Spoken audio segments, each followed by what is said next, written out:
In this video, I want to make my first ever horror game. And what better occasion than joining the Pirate Software Game Jam 2024, where I'll have 14 days to make a game of choice. Slight spoiler, this didn't at all turn out how I wanted it to. But anyways, the theme of the jam was shadows and alchemy. An amazing theme if you ask me, and I immediately came up with something I liked, so I got straight to work. On the first day, I downloaded the necessary assets, including this abandoned asylum and an apartment kit, which I used to build this epic room. I also imported this city and changed it a bit to fit how I wanted the game to look. Next step was to make the center part of the game. This computer. In this first part of the game, you'll play as this guy, Bob. Bob is an alchemist with a very dark past, but we'll get to that later. Bob wakes up to his computer asking him these weird questions that are supposed to drive the story forward. And since it's the center part of my game, it has to work perfectly.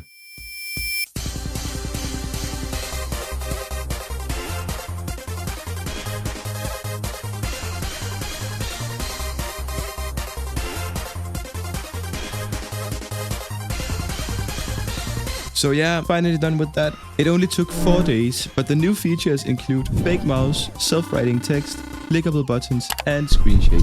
So after these 4 days, the computer was mostly functional. So I went on to the next step, flashbacks.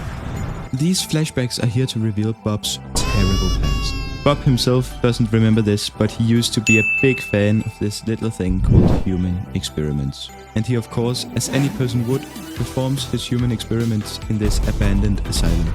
He used to use anything from poison to lasagna on this guy while expecting some big reaction. But when he finally got this big reaction, everything went downhill.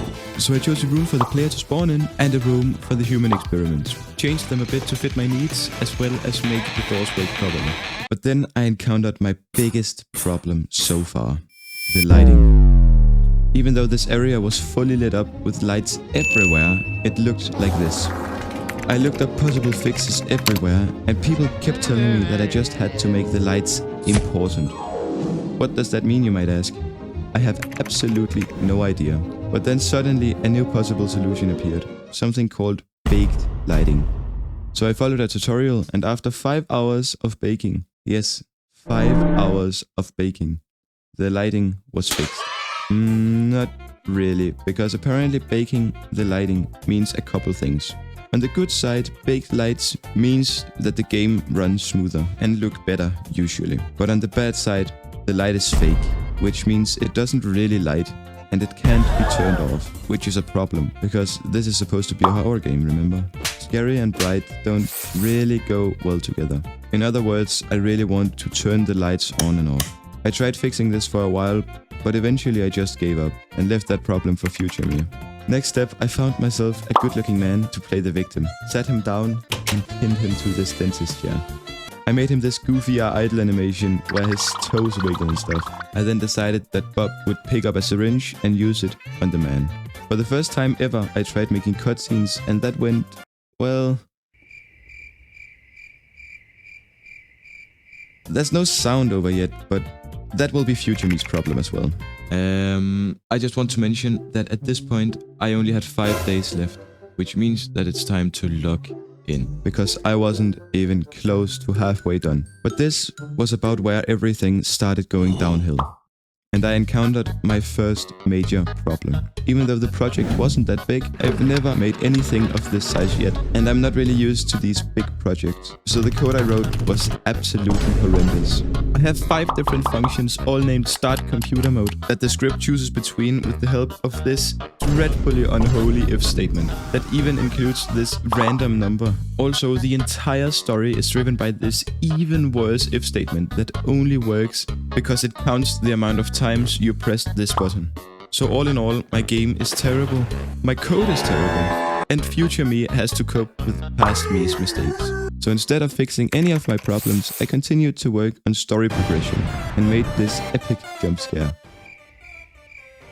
Well, there isn't actually any jump scare yet, but I'll make that at some point. I then realized that the lighting problem could be ignored by making 2 asylums, so I simply have a lit asylum and a non-lit asylum. which is really bad for performance, but perfect for me.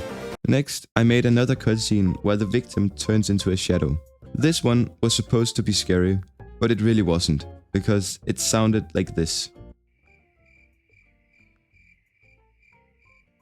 We are about reaching the end of the jam, so I worked on finishing the story. After the jump scare, the player has to run to the exit just to find out it's locked, followed by them running back up and hiding under a desk in the room you started in. Here, a new cutscene will be played, where he is found by the shadow, and then the final part starts. In the final part, you wake up again in your room and speak with your computer for a bit, where you find out the entire thing is an infinite loop that the shadow created as revenge, and he ends with this line: "My pain was temporary, your pain is eternal." Which is extremely corny, but I think it kinda works. Now for the final problem. The game currently feels like this.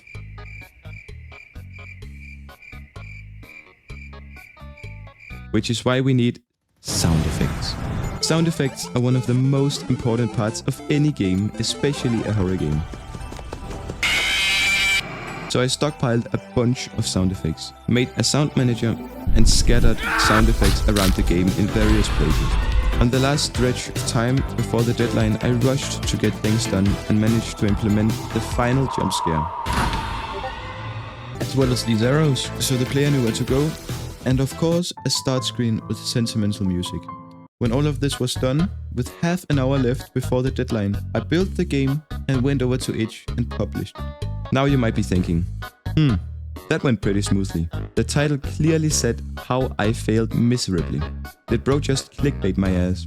And sadly, I didn't. When you upload a game to itch, it clearly tells you that you can't upload a game bigger than 1 GB. What they don't tell you though, is that each individual file in your zip file can't exceed 200 megabytes. But me being a dumbass, I didn't realize that my game needed to be less than half its size. So with about 30 minutes left, I panicked, saw that the file was too big, and just started deleting everything. First, I just tried removing unnecessary files, but it only took me 5 minutes to accidentally delete all the textures for the city, followed by the entire city asset, followed by all the light maps. So now I had half a project with no lights and no city. But at this point I didn't care. I built the game again and uploaded it only for the same error to pop up again. And then while I was deleting some more, the submissions closed, and I didn't upload anything playable. So yeah, that's how I failed miserably making my first ever horror game. If anyone wants to play this game, too bad you can't, because this thing is completely beyond saving. So thanks for watching and everything. The next video will probably be about gambling.